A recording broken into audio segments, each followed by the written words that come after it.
All right. Well, hello and happy Sunday evening, everyone. Adam Rogers here with Paul Palango for Dispersing the Fog. This is September 14th, 2025, and this is episode 28. Welcome everybody. We have a great show. It's no guest tonight, Paul. It's just you and I, but you're in a different location, so it feels different at least. So, where are you coming from tonight, Paul?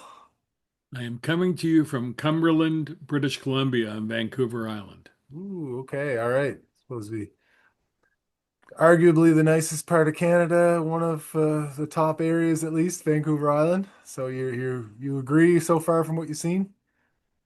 I like Nova Scotia better. Yeah, I think so.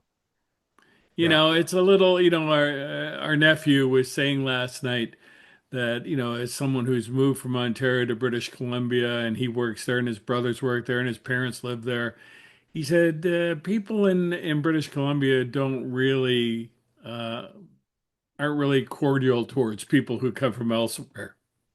And I think that's true in a lot of places.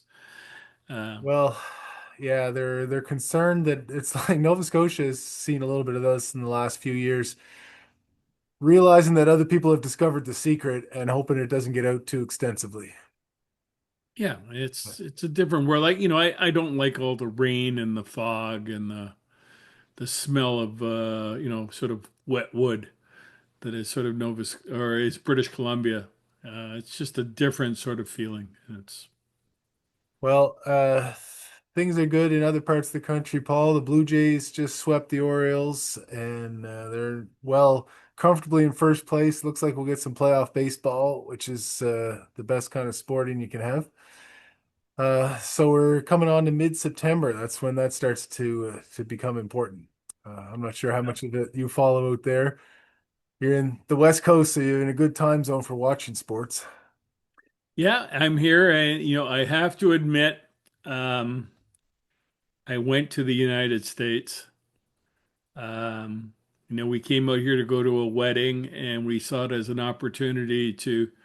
Months ago we booked several, in the early spring. Um, we'd never been on a cruise, so we decided to take a cruise to Alaska. The one and only cruise we've been on. It was interesting. It was fun. The scenery was great. The staff was great. The food was mostly good. The accommodations were great. Never go on another cruise again. That's funny. Now I've never been on a cruise and never really been inclined to do it. I sense for the reasons you're about to describe, but what's your problem? From Sharon and I's perspective, it was like a high-end seniors home where all your needs were taken care of with a sort of second-rate Las Vegas theme package. So we're not Las Vegas people. We've been there a couple of times, three times or four times, mainly for work, not for pleasure, and we're just not Las Vegas people. And the whole orderliness of it, the gluttony, the drinking. Some people get 15. We had in our package 15 drinks a day we were allowed. We might have two, Yeah, three, but there were people who were hard at it in the morning trying to get all 15 and more, and then eating three meals a day. And it's something to see. it's consumerism at its near its peak, I think, Paul. Like it's just yeah, just become anyway. I don't know. And then the rooms, there's some good rooms. There's a lot of cubbyhole rooms, from what I understand, and yeah, the seniors home vibe doesn't seem all that enticing. Yeah, it's very much, and there's a lot of seniors. There's like four children on a flight, and we were on a sort of a mid-sized ship, which was a selling point. It only had 2,000 customers and 800 or so staff. One who apparently died in the middle of all this, and we ended up Oh, with a sea rescue that failed. It was dramatic, and then a off the books trip to Whittier, and I think the FBI came on board, oh yeah, was it and suspicious? oh, it's just it was like a novel. We were sort of stuck at sea, waiting at sea for a helicopter rescue, but it was too foggy. And then I went on my phone and I found out, where are we here? And then I looked and it's within a kilometer where the Exxon Valdez hit the reef and spilled all its oil. Oh, ooh. So I was in a historic spot in the fog, but I couldn't see anything. Of all places in Alaska. Alaska's a big Of place. all the places, I didn't know that until I looked on the location on my maps on my phone. And I'm looking, I said, Valdez, Nova Scotia, Valdez, Alaska. Oh, wait, we're right there. Then I looked it up and cross-indexed where the spill happened. It was about a kilometer from where we were. So were you trying to imagine what the physical conditions might have been like for those people trying to deal with that enormous spill? Yeah. It's a beautiful part of the country, but it's, a lot of, it's sort of wide open when the water, when the oil got in there, you could see where it went and all the damage it could cause. I mean, okay, Yeah. you're in fjords that are the water is incredibly deep. I mean, it might be 1,000 feet deep in a narrow area. So What do you think you're not the experience, but what about the scenery itself, like Alaska and the vistas, the mountains? it's great. You got close-up views. The beauty of a cruise like that is you see things that you never would see otherwise. So you get up to close to glaciers.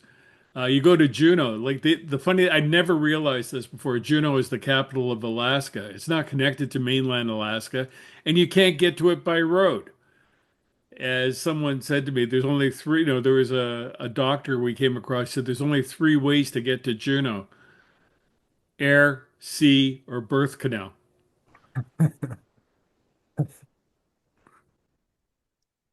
Oh, that's pretty good. Oh, I met some people from Juneau hiking years ago on a trip, backpacking trip, and that's so I looked it up afterwards, and yeah, what a kind of a peculiar city in a way, Yeah, just and location wise. we went from Skagway. We took the train to the Yukon, so I got to go to the Yukon as a side trip. But the funny thing was, of all the things that happened on this trip, on the last night, Sharon and I were sitting at a table with four other people, and they got talking, and this woman from Florida at the table got talking about what she did in her life when she heard we were from Nova Scotia. She said, I've only been to Nova Scotia once, and it was after the crash of Swiss Air 111, the Oh subject of my our God. two previous shows. Wow. And I said, Come on. why would you be going? She said, I worked for Delta Airlines. That was a code sharing flight. And I had to go up there as a response on part of the response team. And I says, well, 2 nights ago, we had a show about that crash and talking about, Swiss Air. Wow. And she said, one of the strange things she said, and it fit perfectly in the theme of our show, was that she was ordered that her and her team that they had to destroy all their notes or all their records or hand them into their supervisors. They Okay. weren't allowed to keep anything. Oh my goodness. Well, first of all people of all walks of life to meet on a cruise, and you just like, do you go to dinner every night with different people? I suppose, right? But you get to No, no, we only know. sat at tables with other people, maybe two other nights, Okay. So and 2,000 people on the ship, and that's the one I ended up sitting beside. wow. And I wondered like how many people in the United States worked on Swiss Air in any capacity whatsoever. Yeah, And there they are at your table. Well, that's something now that she had to destroy her notes, working for a private company, but directed no doubt from government agencies, one would have to think. absolutely. That's what was going on. And we've said this in the past, and we talked, Tom Juby talked about this in the previous two shows about all the secrecy that was going on after Swiss Air on, September 2nd, 1998. And there it is again. This is from the airline side. And I'd seen this in my own investigation, way back when, and I went to one of the back in 2008, I went to the family, the lawyers for the families and said, there's some evidence that this was brought down by an incendiary device. And the lawyer said, well, we don't care. We got paid out. Wow. So, Well, It's an example though. I mean, so we've gotten a lot of good feedback over the last two shows, Paul, on the Swiss Air thing, and it's so long ago that there's a really a new generation. There's a new generation of adults that are now reading the news and getting involved that have no idea, had no idea that there was any controversy whatsoever with Swiss Air, and are now they listen to it. They're like, wait a second, that's crazy. But it fits. It fits with Oh yeah. the larger things we were doing, and I thought Tom Juby was very credible and compelling sort of person to listen to. Well, yeah, I mean, and that's the way I mean it. Like, it makes total sense. It all was backed up by evidence, and therefore it's crazy that that happened and that it just got covered over like it did. Yep. So, well. So she was, did she, any other nuggets there, or she might not have known who was telling her or who was directing the destruction? No, it's the first she'd ever heard of it. She'd always said she started off the conversation with, I says, "Oh, how did Swiss Air come down?" She says, "Oh, there was a problem in the electrical system." I said, "Oh, in the entertainment system?" Yeah. I says, "That's not what the report said, and that's not what the evidence showed at the end of the day. Yeah. The Well, final report never said that." does, was she still working there? No, no, she's retired now. Tired, yeah. She was on the cruise, I guess. I should have assumed that, but But of all the people for me to run into, it sort of happens to me all the time, you know? yeah, that is you live a certain life, Paul. Well, I had a And me, different and I meanwhile, while I'm on the West Coast, I've been yeah. meeting with people for future shows Hmm. and gathering background on other cases, and will continue to do so in the near future before I get home. So, we're not just people who sit here and talk about things. We're, you and I Yeah. go out on the streets and go and meet people and talk to them. I just came back from a meeting with someone who we may have on the show in the near future. Sharon and I spent 2 hours with them. Very interesting, historical, and both historical and current in what they have to say. And I'm going to continue meeting with those people in the next little while. Yeah, I think we're gonna have some nice guests. People are going to be quite interested in who we have coming up in the next little while in the show. I've got a line on one as well. I've been working on this sort of presentation idea about directed at younger men about what the law means and tells them they can do and how to be, you know, how to be how to be masculine within the law and, in a way that's not toxic, I guess to put it in certain terms. But so in the course of working on that, I've had people say, "Oh, I listened to your podcast." And I'm like, "Oh, okay." And they have interesting things to say. So people are watching or they're listening and they want to be part of it. So that'll be good for the audience, I think. Uh, that's so. And the week coming up, I've got actually this week coming up is conference week, Paul. This in the law world in Nova Scotia. Legal Aid we have our conference in White Point. The provincial court judges have their conference, probably at a nicer spot, I guess. I'm not sure where. And Crowns have a conference as well. So it's good. White Point's a nice place. White Point's very nice. I'm hoping we have one afternoon where we don't really have a lot scheduled, so I'm hoping to get out surfing. So I'll report back on that next week if the weather's appropriate. Carter Beach, Yeah. Actually, well, no, it's right at White Point. I don't know if right it's at White Point. Carter's yeah, Beach, I think, is the next beach over. yeah, I think it's the next one over. That's supposed to be the nicest or one of the nicest ones in the province, I think. So anyway, that'll be good. I'll get some education too, and hear stories from across the province, and get some ideas that way too about what else is going on. But I was going to tell you a story about this week, Paul. I had an interesting, funny little thing in a way. Although there was an arrest involved, I think I was name dropped this week in a Facebook video. These guys were filming as they were being arrested locally, and about a couple of minutes into the video, there's like, send that to Adam. I'm gonna Ah. send this to Adam Rogers. So like we got to call Adam Rogers, something like that. Anyway, anyway, every sheriff, every court worker in the region has seen it, and many others from what I could see by the numbers. So You're this far away from Better Call Saul of Nova It's Scotia. No, it's it's great. I was telling someone today if I was still in private practice, that would have been worth five figures in advertising. It's like, oh, that's the name that's supposed to strike fear into the police. yeah. Whether it did or not, I don't know. But anyway, we'll we'll see what comes from it. But it's kind of funny. Everybody's getting a kick out of it. Although you missed the first maybe minute or so of the interaction, so I'm not quite sure how valuable it is as a piece of evidence. So we shall see. All right, Paul. I want to get into some stories. We've got a few things to cover this week, but I guess the thing that the biggest news story of the week, the American story. You're in the U.S., so I guess you might have a different perspective or an insight. Is this Charlie Kirk assassination? Uh, Young guy, 30 or so years old, had a family, MAGA guy, spokesperson, public figure, shot in the neck and killed in at an event in Utah at a university there. And anyway, what's you've been in you were in Alaska, Paul. What was the reaction there?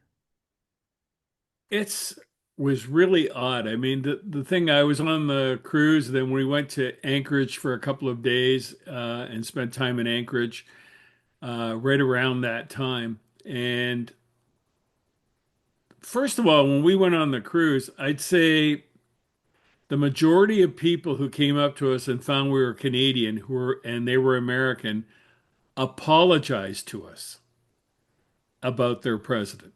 Yeah, But I'd say it was probably 7 out of 10 who did that.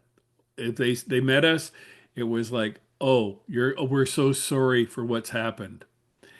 Then there was the other third who were basically the narrow eyes, the pursed lips, didn't want to say anything. You'd see that they wouldn't even say anything. And occasionally I would try and taunt them, as I would. yeah, Um, but not in a mean way, but just try to gauge them in some way. sure. And that would just make them sort of their eyes get narrower and their lips get tighter. And there was one couple in particular who were like that. And after Charlie Kirk was shot, it's like there was almost a state of shock. Like nobody wanted to say anything, Yeah, like it's just like we can't believe this is happening. And I do remember sitting in one group and saying, well, the hard thing about this is, as much as Donald Trump wants to make it look like the left did it, the shooter came from a Republican state, a Republican family, the son of a cop. He's white. Yes, he may have engaged in some left-wing politics at the end, may have had a trans friend, but it sort of screws up their narrative. I don't think they're going to let that affect it. They're going to continue with their narrative, but I think generally it was a state of shock and embarrassment. Nobody really wanted to talk about it. there's whenever something like this, something big like this happens, there's two things that you can almost guarantee are going to happen. And one is just like you said about this narrative development and figuring out, okay, who was the shooter? Was he a Republican or a Democrat? Ethnicity, all these things to try to, because people they want it, I think, to fit into their own predisposed narratives, right? Or whatever. So that happens, and then there's who knows the facts? Because I heard first that yeah, his father worked at the sheriff's place, and then no, that wasn't true, and so there's all these things he wrote on the bullets. One of the things he wrote sounded like a left wing kind of a message, but then somebody corrected it and says no, no, that's a gamer message about hey fascists, here's something catch. So you don't know. Anyway, it's hard to figure that out right away. The second thing is the social media side of this, and somebody's going to say the wrong thing. It's a guarantee, and they're going to get canceled or get in trouble or something. And it's just a matter of who and exactly what they say. And of course, there's lots of people jumping on this saying, oh, he was a MAGA guy. Well, good. Like, Jesus, come on. Like, even Stephen King got in trouble. He said, he advocated this and this, like just saying, like, oh, all right. So I don't like that side of things, and it's so predictable. Anyway, you just yeah, you watch it and it's too bad. Two, This guy, two things, two yeah, things that struck me were one, just reading about his connection to J.D. Vance, it struck me that this may be a more important assassination in long-term politics than one would think. If Trump sort of steps down for any reason, death, impeachment, whatever, in the next 3 years, Vance would become president. And Kirk was the kind of guy who he might choose as vice president to sort of gather the youth vote, et cetera, and all the right wing vote. Um, I haven't really read that anywhere, but I have read how close Vance was to Kirk, and so that seemed like this could be a more significant event than people even imagined. The second thing is goes back to a story we did a couple of weeks ago about the missing Sullivan children in Nova Scotia, where we talked about the 5,000 video cameras images that the police were going through to try to find the children, who they still haven't found. yeah, And at the time, I did call. I said, nobody can commit a crime anymore because there are so many cameras. No matter how elusive you think you are, you're going to be caught on camera. And this fellow was caught on camera basically everywhere he went, right to jumping off the roof yeah, from a distance. So, the only man, as I reiterate, the only person who can commit a crime nowadays successfully is the invisible man or woman. yeah. At that scale, it's just there's just so much video, and everybody's carrying a camera, and there's stationary everywhere. I mean, he got on a plane right away. I think within close just over half an hour, but they anyway they got him pretty quickly. Uh, this Charlie Kirk, he was I think 30 or 31 years old. Certainly would have been, given the size of his crowds and his reach, considered a future, senator, governor, presidential candidate. One would have had to assume. So this is something, right? This isn't. I don't know if it's quite up to the Robert Kennedy level. I mean, Robert Kennedy was already the, you know, Secretary of Justice or uh, Attorney General. Attorney General. But was running for president anyway. Maybe he wasn't there, but it's approaching it. The other thing, Paul, like this guy, I'd heard about him. I don't know how much you'd heard about him. I hadn't really heard much about him before all this. He was on a few podcasts that I saw, so I recognized the name. But learning about him, hey, I don't agree with many of his views, but he would go out and debate the opposite side. He would, encourage people to disagree with him, and he would debate, and he would have frank debates. He wasn't one of these people just, in a cocoon hiding and just sort of cycling the message within his own group. He was out reaching out to people. So, you know, you disagree with him all you want, but you have to respect and perhaps even admire that in him. Well, but his debates were sort of shticky that, he would take on 10 liberals in a debate and, have sort of, a script and declare victory at the end, no matter what happened. Oh yeah, well, Because, making his points, some of his points were, like created, we've talked about this in the past, created by the left making and pushing policies that invited the sort of right-wing response. hmm, But there are radicals on either side. And Kirk, I certainly disagree with many of the things and much of what he said, but he didn't deserve to be shot. yeah, Secondly, the the thing about his reach, I read a good piece yesterday that said that Kirk had 4 million followers, but that's not a lot. 4 million followers in the hmm, United States is a country where there's a country approaching almost 400 million people. yeah. It's not a lot. It's not as big as they make it out to be. And that's part of the sort of the marketing of people like this. They have small constituencies, but they're using the internet to make them puff themselves up into something bigger and more dangerous. And I mean, if Kirk had one sort of attribute. It was his lack of empathy for anyone. He doesn't really have empathy for anyone but white people. So take what you want from that. Well, the president of the United States has zero empathy for the shooter. He declared before he was caught that whoever did this is going to get the death penalty. So we'll see how that goes. That's not how it would work in the normal course of things. But I don't know if I think Utah may still have it. But Firing squad. man, like you never know. You never Gary know. Gilmore Yeah, brought back the firing squad in Utah. man, can you imagine in 2025? It could happen. Okay, so anyway, that's gonna hopefully not lead to more political violence, but it seems to be escalating. Well, And there's an inevitability. I mean, mm, the having seen, like being in Anchorage, which is becoming a much more dangerous city in recent years. The murder rate has doubled. It's a city of 284,000. Murder rate has doubled, and people are wringing their hands about the violence in the city. But it's like most American cities. People are wringing their hands about the violence, but they refuse to make any connection between the violence and the loosening of gun laws. I mean, you don't need a permit to carry a gun there, a rifle in the open. Uh, it's crazy. And then you have an economy that's not doing very well. People are depressed. It's dark, rainy half the time. It's not what I expected in Alaska.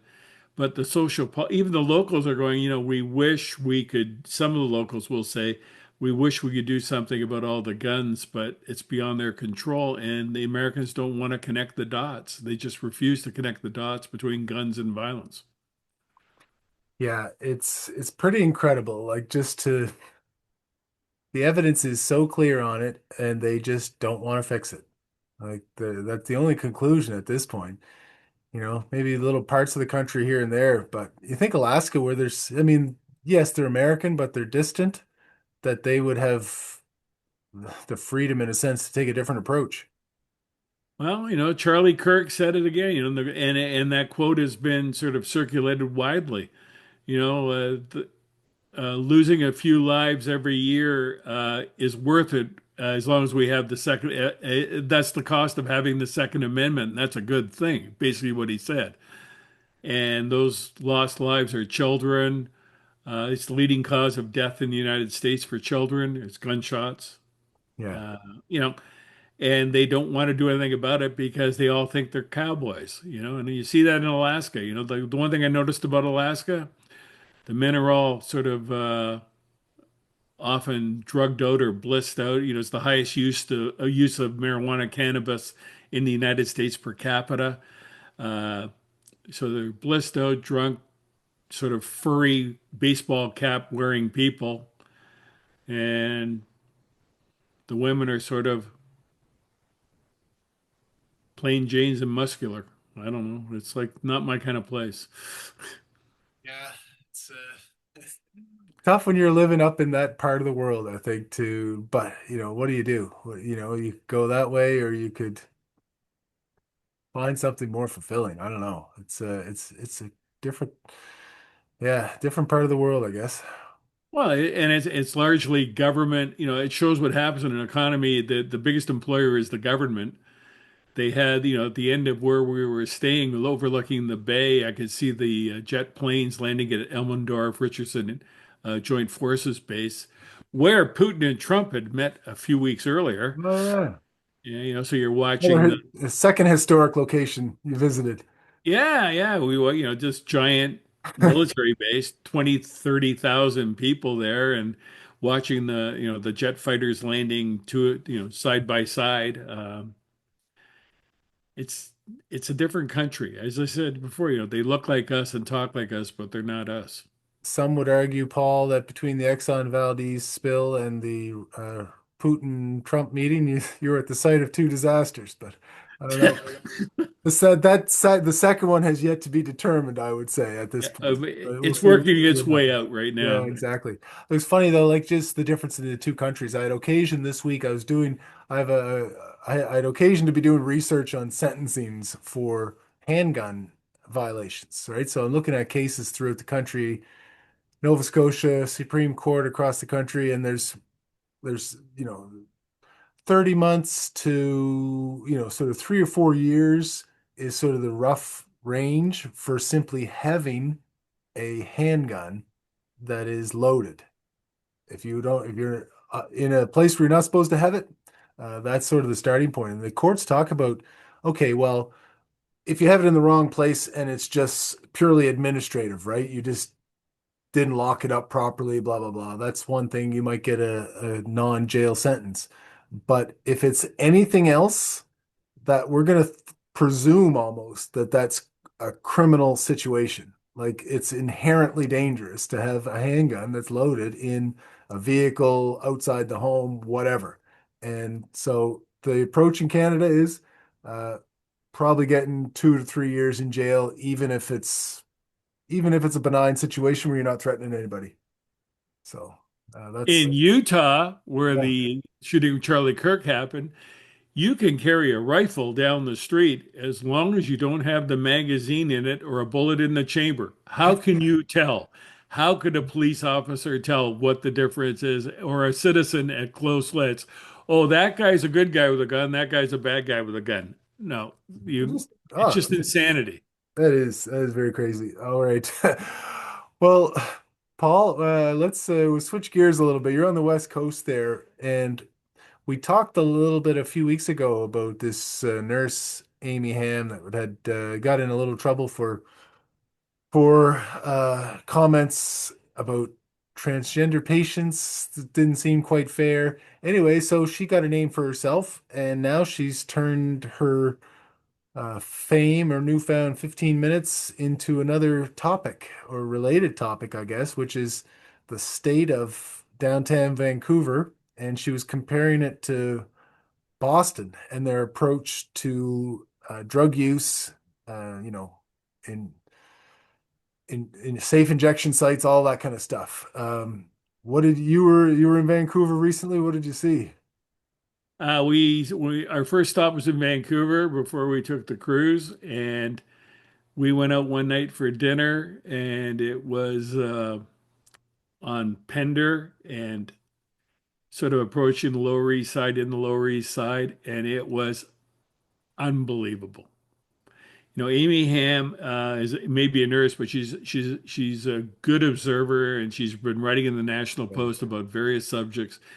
And she wrote about the situation in Vancouver, and we saw it up close, like people sprawled out on the street at five on the sidewalk, 5 or 6 at night, um, openly doing drugs, smoking crack. The smell of urine, the stench of urine is everywhere. Businesses are trying to operate. Um, at one point, we were in a restaurant and an Oriental couple came in. Um, One said to the other, I can't take it anymore. I have to get out of here. I mean, it is absolutely profoundly disgusting in this beautiful, big, successful city. We've allowed harm reduction policies, people getting safe drugs, and it's not right. Somebody has to be the adult here. It's She's crazy. She was comparing it to Boston, where she walked around similar, areas like the Boston Commons and in alleyways down in the downtown areas, where you might expect if it was Vancouver there to be the smell of urine, the needles, all this stuff. And she said kids were throwing the ball around in the alley and, doing what you would have expected in a healthy city, an old time kind of a thing. Like, all right, we're using it for recreation or fun or some sort. And that the difference is instead of safe injection and off you go, it's okay, maybe a safe injection today, but you're going into treatment and we're going to fund that treatment and you're going to succeed at this treatment and get out and not need safe injection, rather than just a cycle of injection and overdose and back on the street And death. I and mean, the death. death rate since Yeah, safe injection sites in Vancouver has gone up because people are getting the safe injection site and they're getting the illegal. They're doubling up. yeah. They're tripling up. And it's absolutely alarming. And you've got politicians and government officials who are committed to, as we saw in Nova Scotia, you know, trauma informed harm reduction. And it's not right. It doesn't make sense. If you give someone the opportunity to do something wrong, they will do it in spades. You know, if there are no rules and you're condoning dangerous behavior, dangerous to themselves or others, if there are no rules and there are no consequences and no attempts to basically get them off that path, it's just going to get worse. That's human nature. Yeah, and these treatment programs, if they're well designed, they work, and I see this in wellness court in Nova Scotia. If, people that would be on the court docket every 4 to 6 months for something or other, and it was always be drug related or they'd be stealing to fund their drug habit or something, right? Well, they get into wellness court, they get treatment and people that care about them, and they go through that process, and all of a sudden, that person who was a problem and going to be dealt with by expensive people for is now off the books, right? And they're maybe even potentially being productive, instead of just cycling it through over and over again. I don't get what Vancouver's doing here.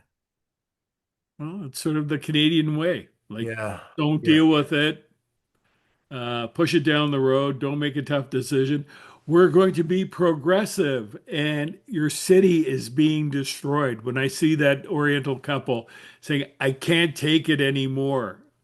I mean, Sharon was just, she says, I've never smelled anything like these streets.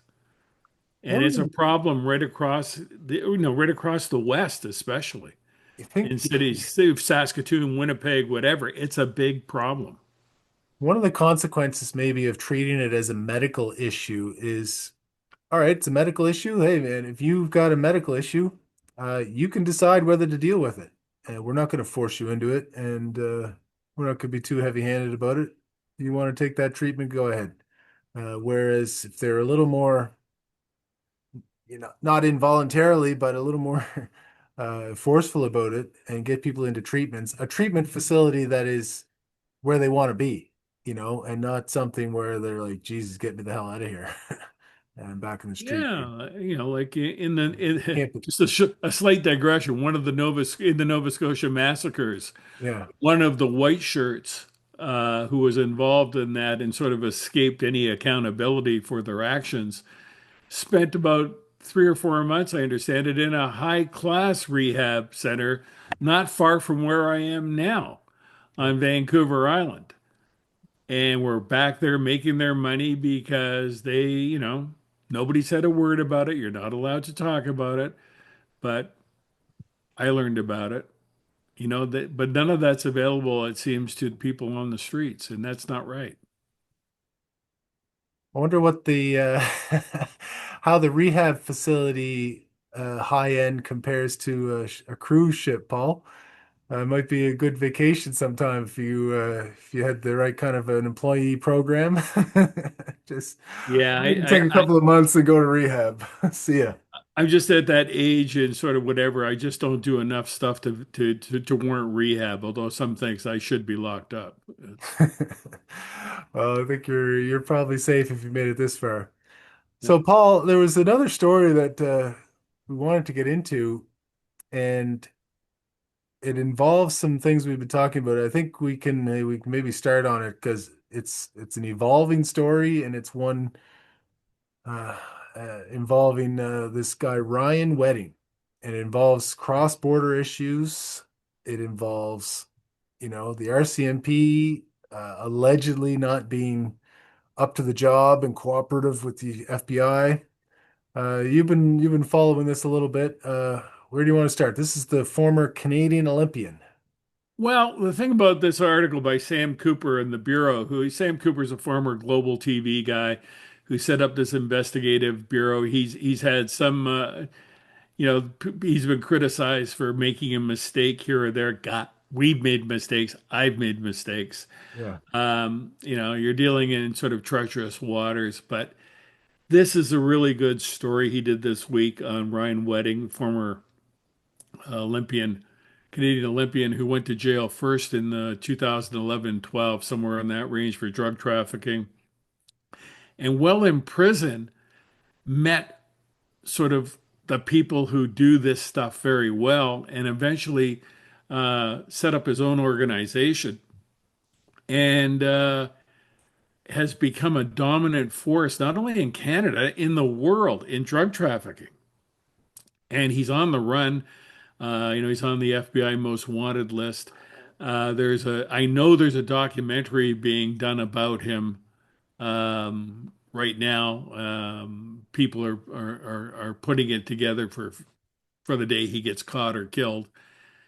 And what this story shows is exactly what we've talked about in the past, that Donald Trump, when he attacks Canada for not enforcing um, drug laws and for being, allowing precursors for fentanyl into the country and the whole development and manufacture of fentanyl, is not wrong. And that's what this No. article points out. Yeah. That the RCMP has over the years, and you've looked this article up, the RCMP over the years has refused to cooperate with American and other authorities trying to investigate wedding, which makes you think, what is going on here?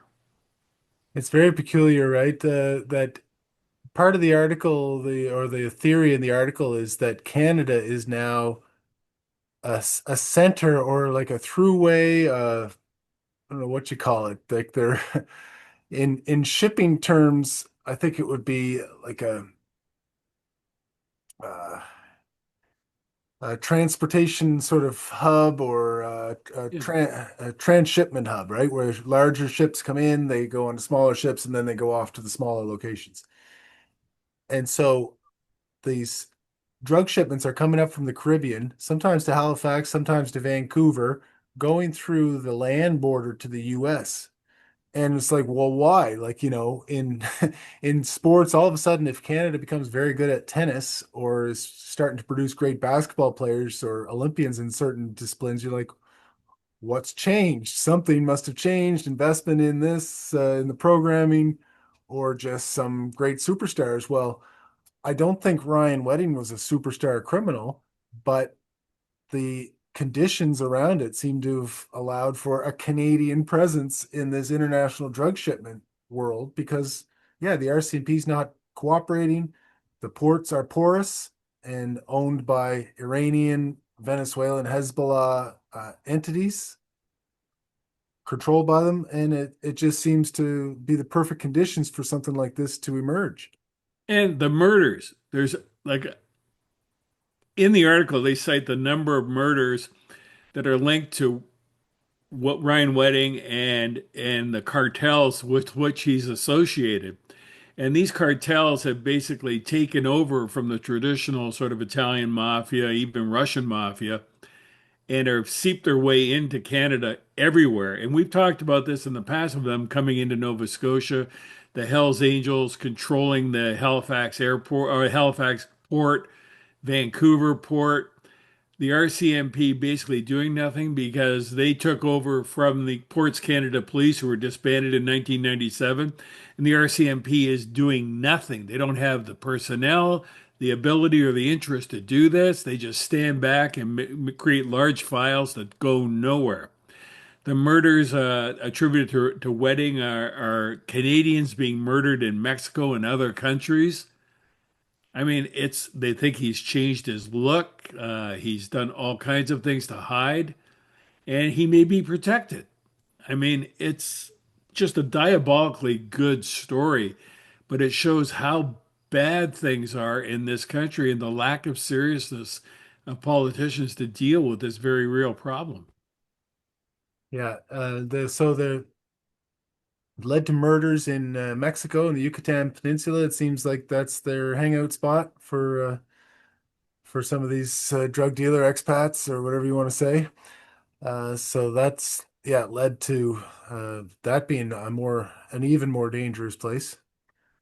There was two things. There was a mention of all the different factors, Paul, about why Canada would be an enticing either through station or market for these drug dealers. One of them, they referred to judicial rules in the article in two cases. One was Stinchcombe and the other was Jordan. Well, Jordan is the so I was a little confused about this. The Jordan one is where you have to have a trial within a certain time. 18 months at the provincial court level, 30 at the Supreme.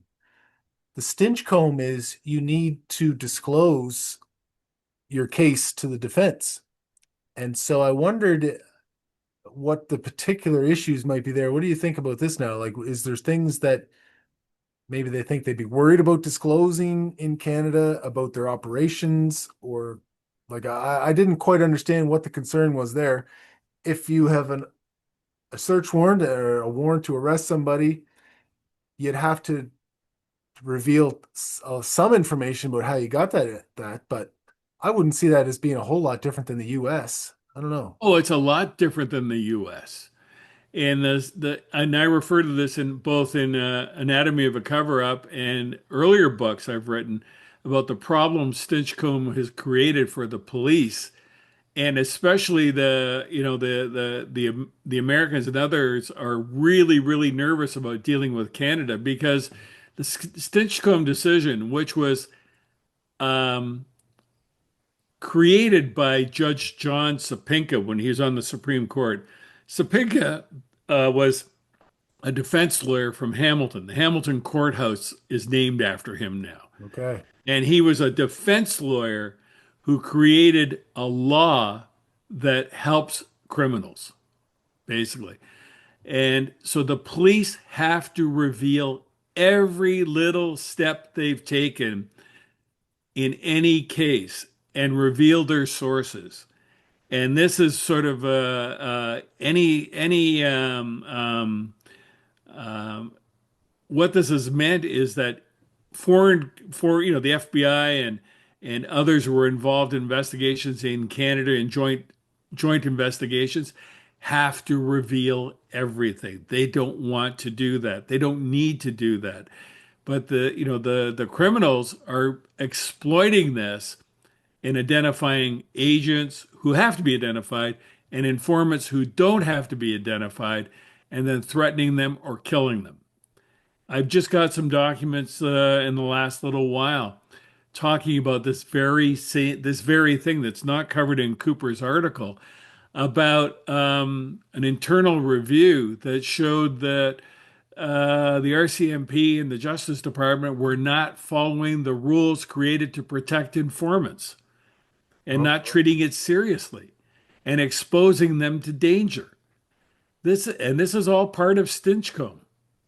And that we talked a couple of weeks ago about, I asked one of our guests about law reform and basically creating new law to try to get around this problem so that we could have more effective investigations and convictions. Because it's almost impossible to get a conviction in Canada now in a serious case because the police let it go if it's going to expose their sources. well, given what's been going on in the tariff situation with the United States, the president leaning on the fentanyl crisis as justification for the tariffs, one might think the federal government would look at this as an area of potential legislation. If it's a problem for international cooperation that the Canadian disclosure rules are such, then perhaps that would be an exception to those rules that could be justified under Section 1 of the Charter.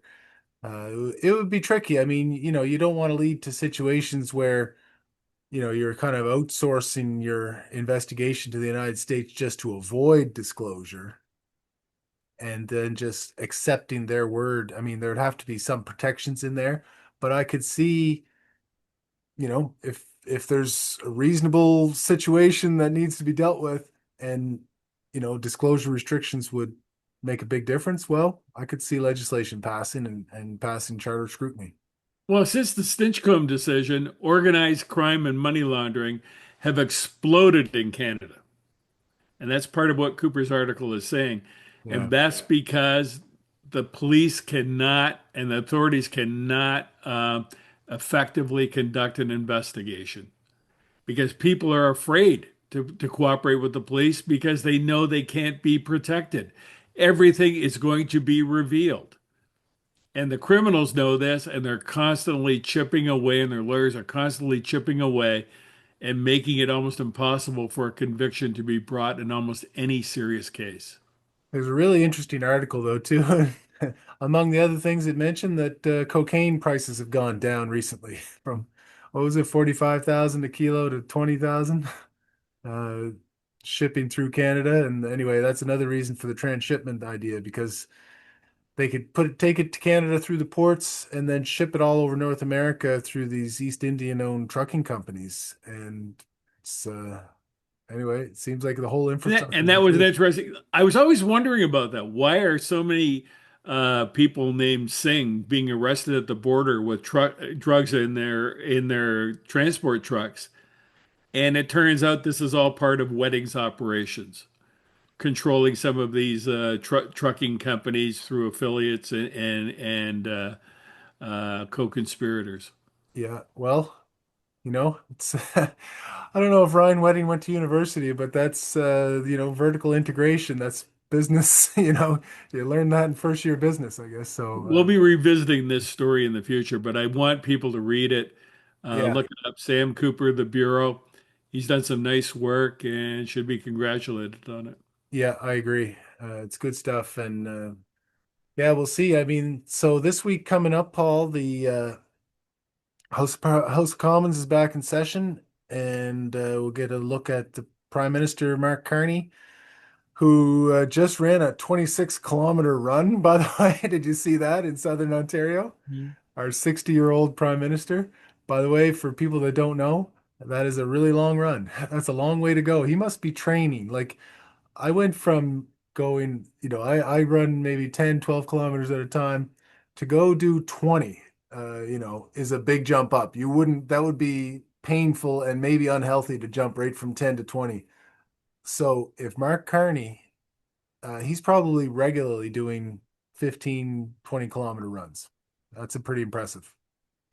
Yeah, I did a 26-kilometer run well, it took me 50 years, but I did it.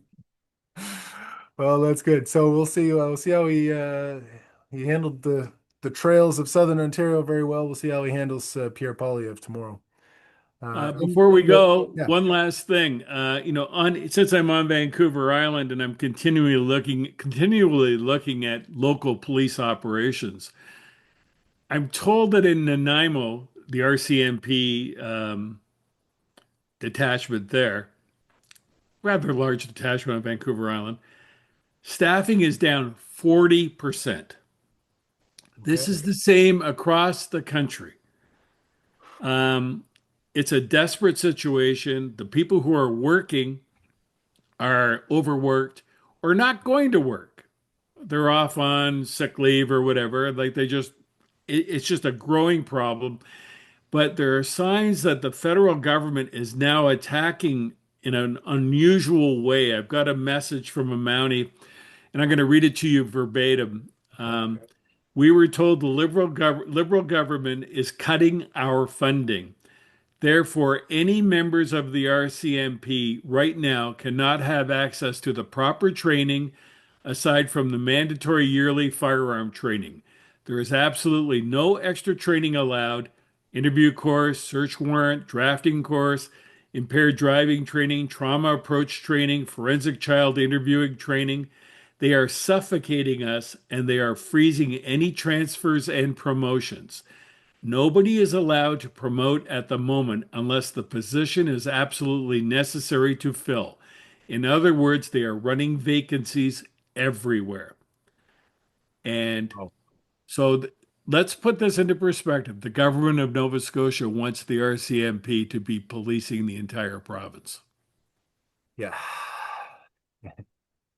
Yeah. Once again, going against the growing mound of evidence on the other side.